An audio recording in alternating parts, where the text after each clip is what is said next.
Afternoon, guys. It's Monday again, back on the Duramax, and as promised, I'll make a little bit more video here today. I do have a job coming in later. What I'm working on now, or what I worked on yesterday a little bit, was I got all the rusty, crusty stuff in here that was real scaly and loose off. I treated that with phosphoric acid. That stuff's going to get sanded down and get some epoxy over it, both sides. I'm not replacing the piece that came out down here. I think it was somewhat of maybe a splash guard or something, but I have mud flaps on the truck, so we shouldn't have a bunch of shit packing up in there.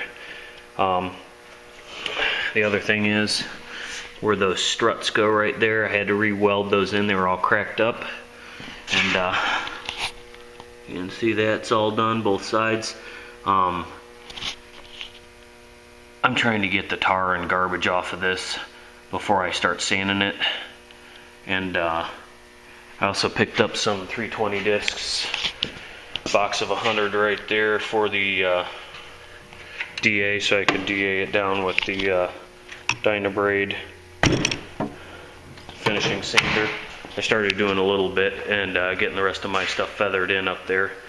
I'm really pretty much done with the bodywork here. I'm going to put a lick of fiberglass over those things on the bottom that I just showed you, and I still got to work those areas right there where those seams are. But I do have a car coming in here later this afternoon, so I'm going to try and get this just cleaned up a little bit, and I'll start doing some sanding on it. So all I have left to do is just those couple little areas of bodywork, and I can jump on those while I'm waiting for filler to cure on the car that I'm working on, or primer, or whichever. I'm going to move the truck from here and wiggle it over to there and bag it up, and that way I can have the car right here where I'm standing, or even maybe right in this area. It's just a corner bumper job, and it's a split bumper, so I can break it off. I don't have to paint the whole thing. And it's a nice dark green that panel paints real well, especially on the bumpers that get dinged up frequently. So that should be a fairly quick in and out job, knock on wood. I need to clean the shop, so I am going to get to what I'm getting to here. Excuse me. Temperatures are warming up. We're roughly in the high 40s today, and it's supposed to be close to 50 tomorrow and Wednesday, and then back down in the 20s on Thursday. So I'm going to get as much as I can done on that, get that car out of here, and get some primer on this so that hopefully I can be painting it this weekend and be done with the bed. So I also got to clean up my floor here. I just swept up a little bit, but that's my other excuse for moving the vehicle. So we'll just call this one Monday update, because there's not going to be a lot going on until that car gets here. And I got to go get some reducer for the paint for that. And I was already at the store once today. Oh well, it is what it is. Alright, I got wax and grease remover on that to get that tar off. That's why it's all wet. So I'm going to scrub that stuff off and keep on keeping on. So we'll catch you after a bit. Later. Alright guys, it's about 3 o'clock. I'll show you kind of what's happening here and explain to you what I'm doing and what I've already done. A lot of stone chips and rust down along this area behind the rear wheels. I started out with a couple different tools to strip the paint. I don't like to use the grinder and put scratches in it, so we used a little 2-inch angle grinder that is a stripping disc, and very similar to the rust wheel. We use some of that, and then go to the workhorse DA here. This is a 3/16 orbit. It's not the most aggressive. 5/16 I think is the real aggressive. Use that with 80 and then 180 to start feathering the paint back, and kind of get it about a quarter or better feather edge on each step of paint, and just keep working on that with the 180. Make this metal nice and shiny, and you can see a color difference here between this and this. just a difference in the grits, and there's still some corrosion protection on there. I didn't get it all off, and that's not the goal. The goal was to get all the pits out, and I can see one right there.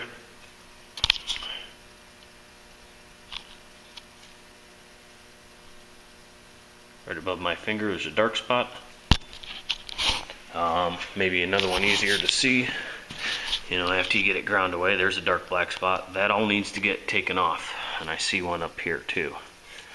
So I was doing that with the go along with the DA and the 180, grabbing some of those where I didn't strip it because they weren't that close together. I got one there and one there. So I'm going to go over and dig at those with the 180. I probably don't do this the right way, but this is the way I do it.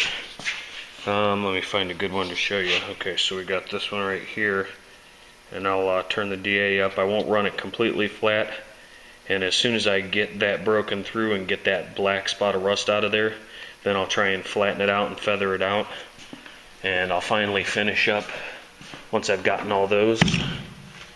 This is my Dynabraid. This has got an interface pad on it. That's 320. And that interface pad helps it sort of rock over contours and things, and it doesn't dig. You know, you want to hold it flat as much as possible. And we're using the 320 to minimize that 180 scratch. Even though I could probably prime over that, I like to finish up in 320. I've had it screw me a couple times where I didn't get all my 80 and 180 scratches out, and so now I've been going over everything with 320 thanks to the YouTube garage and some suggestions there. So yeah, I'm gonna go over that and grab those last few little spots. I'm gonna try and get this side done today, so we'll zip you guys back out here and get some work done. Enjoyed talking on Mumble last night. Had quite a few in there last night. I bet we had a dozen in there at one point in time. So I like that kind. I think we solved most of the world's problems last night. I'm not sure, but I'm sure they were finished after I got out, because I left at about 1:15 in the morning after starting at 8.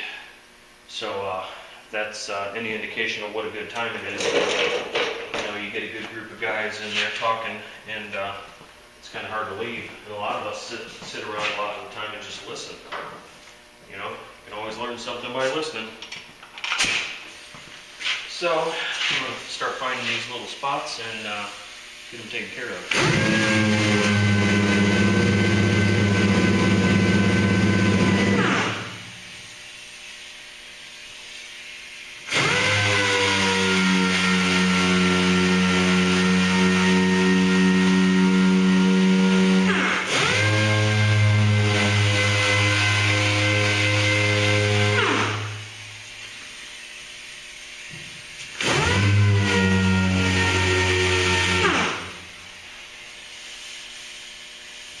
Chances are I probably won't find them all.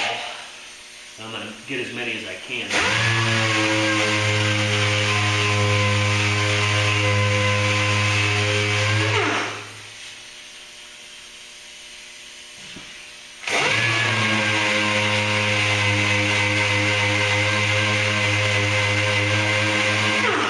Sometimes you'll get those stone chips and there won't be any rust behind it, but not very often.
to make sure I got these things feathered far enough.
One thing I'd like to mention, and I don't know if I've ever mentioned it before,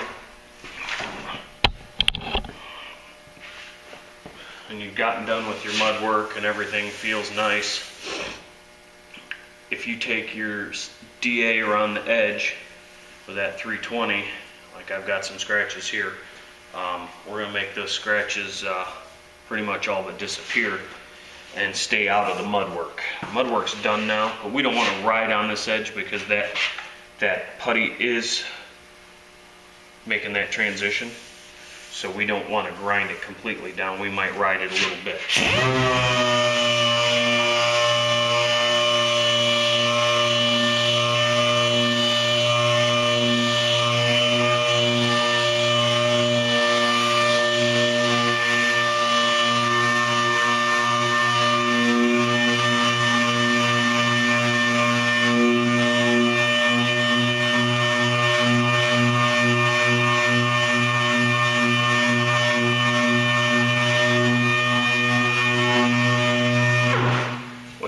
Do is minimize that scratch as much as possible, because the less you make that primer work to hold that scratch down, the longer it's going to last and the better it's going to look.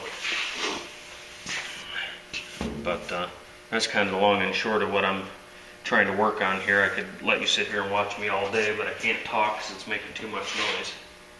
So I'm going to finish this, the rest of this, get as much of this peel down and out of this with 320 as possible. It'll probably take me 3 sheets of 320 to do this side. I stop using it when it quits cutting.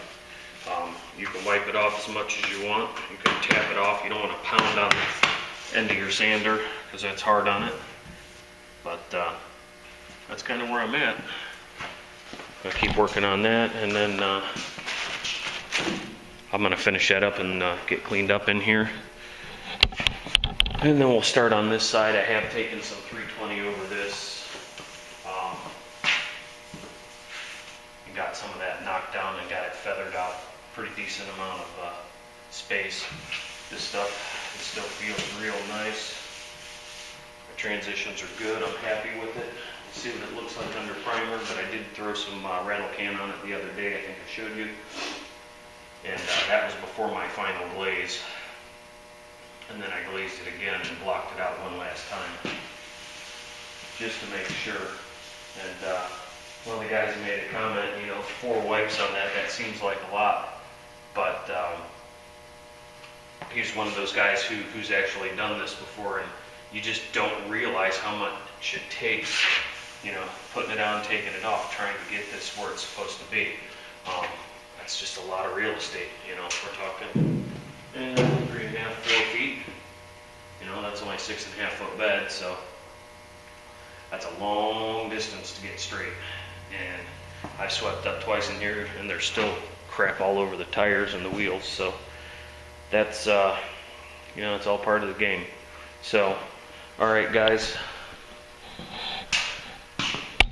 I thank you for watching and subscribing, and I'll have another project going in here most likely tomorrow. Doing rear bumper on a Hearse. Another one of the cars, if you guys go back in the archives of my videos, you'll see I did a front bumper on a limousine, I believe. It might have been the Hearse. No, I think it's the same car. I'm getting that car back. They have a brick wall that lines the driveway in front of their garage. It's a side entry garage, and the cars don't turn very well. And if you don't watch, you know, just a touch on that wall, they're stuccoed, and that's real rough, and it just gouges them. So I do a lot of those kind of repairs, and I think that's the kind of repair you're going to see again tomorrow. I could be wrong. It might have got bumped into something, so it might be a little different. But stay tuned for that, guys. Thanks for watching. Later. Okay, guys, later in the day Monday, and as promised, we got this guy back. You guys all know what that is.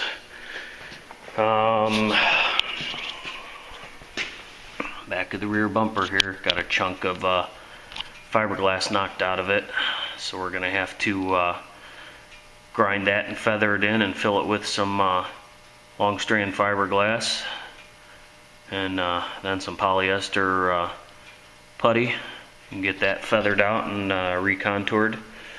And got a couple scratches over there, nothing. Yeah, that stuff wipes off. Okay, so we're looking sort of clean here. Oh, except for the big crack in the back of the bumper here. Shoot, didn't see that. Yeah, we're gonna be painting whole bumper. Shoot, I thought I could get just that little bit. Oh well. This side looks okay. I have to get it all wiped down and make sure it's okay. These poor bumpers. You can see the spider cracks in it up there. You may put a wipe of putty over that after I grind all that broken gel coat out of there. Then one other spot they wanted me to take care of. Got a scuff on the front bumper up here. This is the opposite side that I painted in the spring. That's no big deal.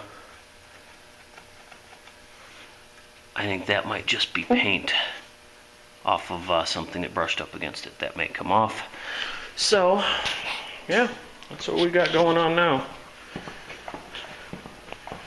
So, let's get to it here. I'll probably show you progress tomorrow, or maybe a clip later here. It's already 5 o'clock. They just dropped the car off because they're done with it for the day. So I will get this bumper wiped down and let the car sit in here overnight and drip. It's sort of mist and rain outside, so don't need any water dripping on my project here. So that's that for now, so I'll catch you guys a little bit later. Okay guys, here's a little bird's eye view of this now. I've got it cleaned up. I decided to move the car. This bumper's been hit before and screwed up pretty bad. This is all body filler in here, and it's all spider cracked up into there. I think they had a big stainless steel license plate backer in there to cover all that up, and this is body filler right here. I thought it was gel coat. It's too thick to be gel coat. That's all body filler in that edge. So I'm gonna have to grind that till it will feather back, and we'll have to reconstruct that edge. And we'll feather this out, or I will, oh shit, there's cracks in there. The right way to fix this bumper is to grind all those cracks out and put fiberglass resin in all of them, but I don't think it's going to be that kind of job. It's going to be make it look pretty and fix that big chunk out of it. What's scaring me though is this. You can see the white line in there. This bumper's been hit pretty good before. There's so many spider cracks in it, and I think that's filler too. So that all being said, let's get to it. We're gonna grind this. We're gonna grind this open, and I'm gonna show you guys how to fill that. So stand by. Alright, what I'm going to use here, I've got a Dremel, rotary tool, multi-tool, whatever you want to call it. And it's got a tapered carbide burr in the end of it. And we're going to use that to bevel the edges in on this repair. Safety glasses required for sure. And having the extension cord plugged in is required too.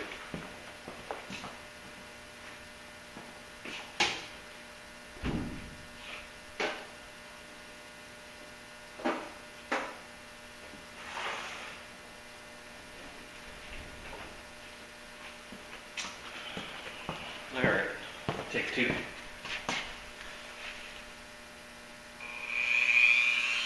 We don't need to use warp speed, we just need to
that's kind of the start of that. Notice it's got some spider cracks around it, but there's not a whole hell of a lot I can do about all that without tearing this whole bumper apart. It doesn't come off the car, it's molded. So I'll show you what that looks like. So basically this is what we want here. We want this beveled in a little bit. That's just the start of it with that tool. And I will use probably some 40 grit sandpaper, or maybe even 80. 80 will probably do it, on my finger, and I will feather that back so I can get some filler in there. So let's see what we got here. Let's see if I got an old piece of 80 grit laying in the drawer. Probably not. Yeah, I'll just take a little piece of the stick it roll here, put you guys back on the camera stand.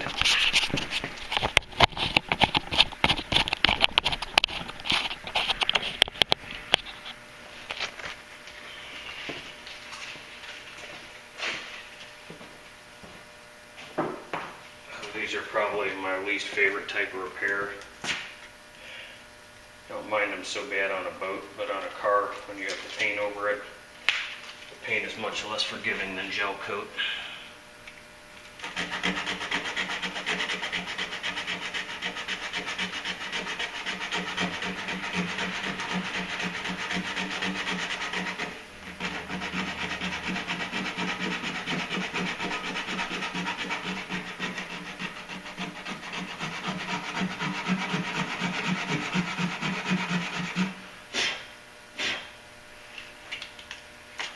Using this 80 grit because I want that filler to have something to bite into.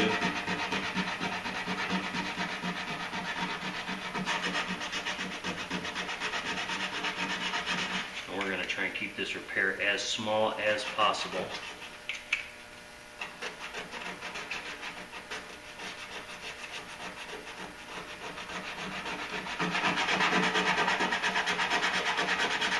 And kind of like doing a bumper repair. For a plastic bumper, The reason we're dishing this out is because we want to have more surface area for that material to bond to.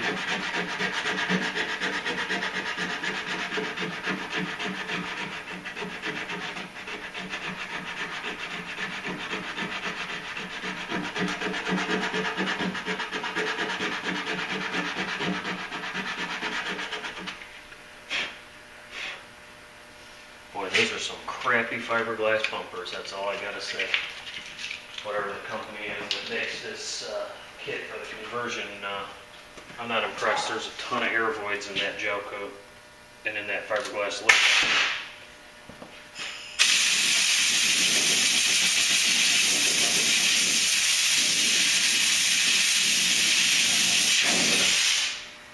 Yeah, I don't think I'm quite done yet. Still see some shiny fiberglass in there.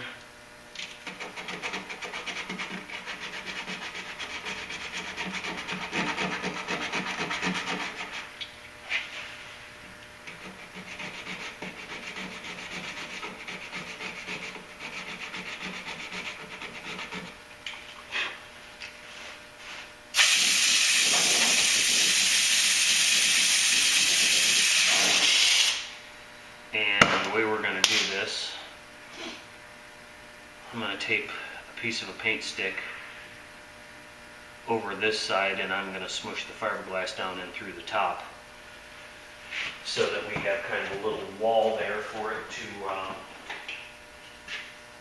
hold on to. Another trick, you could use a filler spread or something, and I may end up doing that too.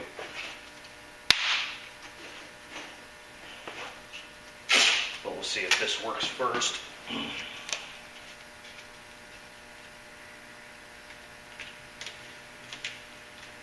Paint paddles are definitely a multi-tool in this line of work.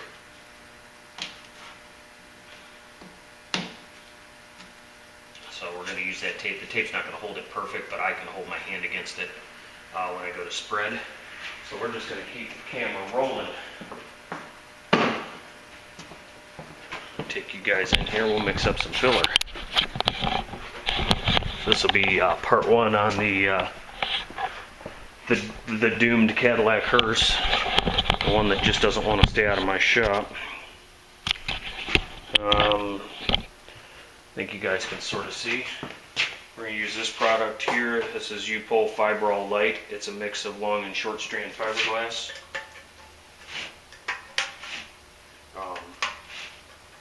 It's interesting stuff, to say the least. I bought it to waterproof welds with, and it works, but it's miserable to spread, in my opinion. You guys can see what that looks like. It's almost like kitty hair. So we're going to flop a little bit of that on the board here. That setting, ready to go, and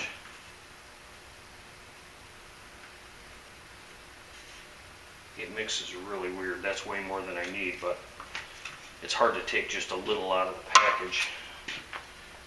And that's not the right hardener. This one, well, maybe that is the one that's open. Maybe not. Let's see. Aha, here's the one that's open. So we'll need that hardener up here. I kind of like these little foil packets. It's a heck of a lot easier to need that hardener.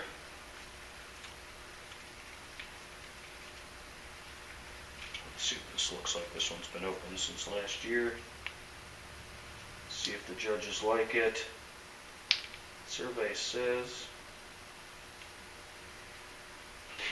that should do the trick, fellas.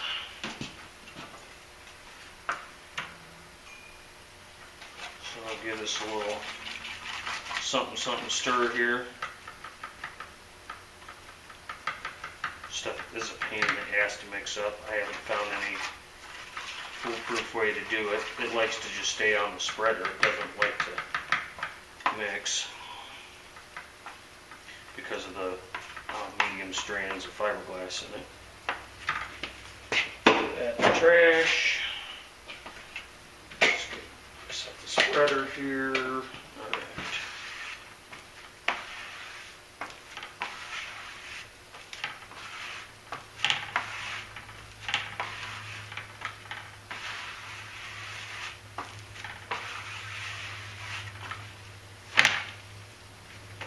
Let's see what we can do. That's about that.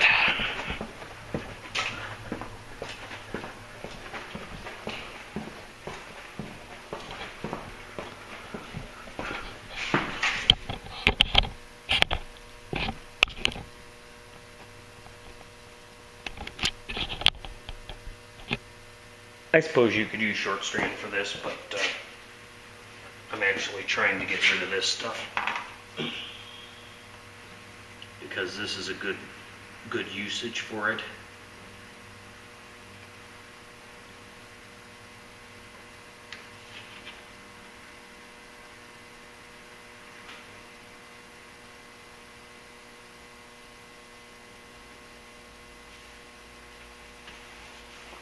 Of course, that is 10 times more than I need, but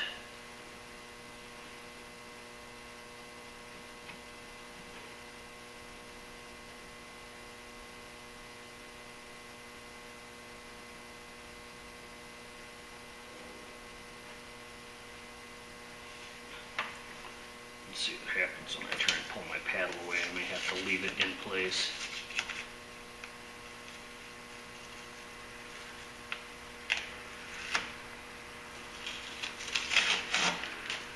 It helped nominally. Sometimes that works, sometimes it doesn't. The one nice thing I like about this stuff is the working time. You can play with this stuff for probably 10 minutes and it doesn't kick off. I wouldn't recommend it in the direct sun, but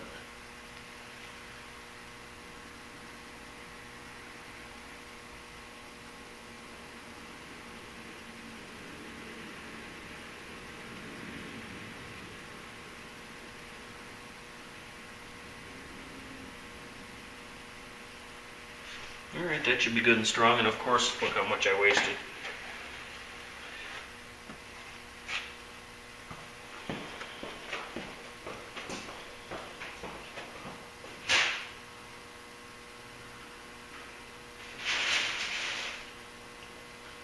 Alright, that's where we're stopping tonight. So I'll go clean the Bondo board up, huh? I guess I should probably show you what the hell that mess looks like. Just a little wad to fill up that big divot. We're not fixing that big crack back there. That was existing damage before this happened, and it was hidden behind that license plate cover, trim, whatever the hell you want to call it. It is what it is.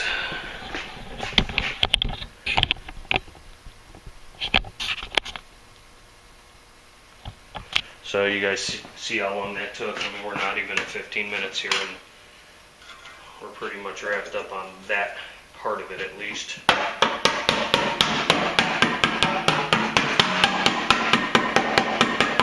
I promise you one thing, this stuff is strong. When I bought it a couple years ago when I was doing some rust repair, you don't sand that in like a half an hour. It's going to take 40 grit to sand it. You can sand it with 80 if you do it rather quickly. The one nice thing about it is, for some reason, the amount of resin in that, it cleans up really easy.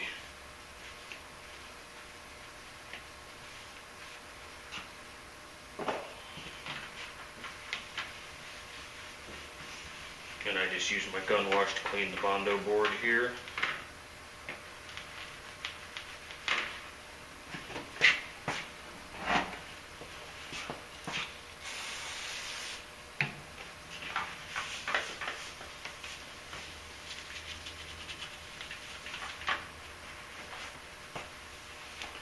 So that'll be ready to sand in the morning.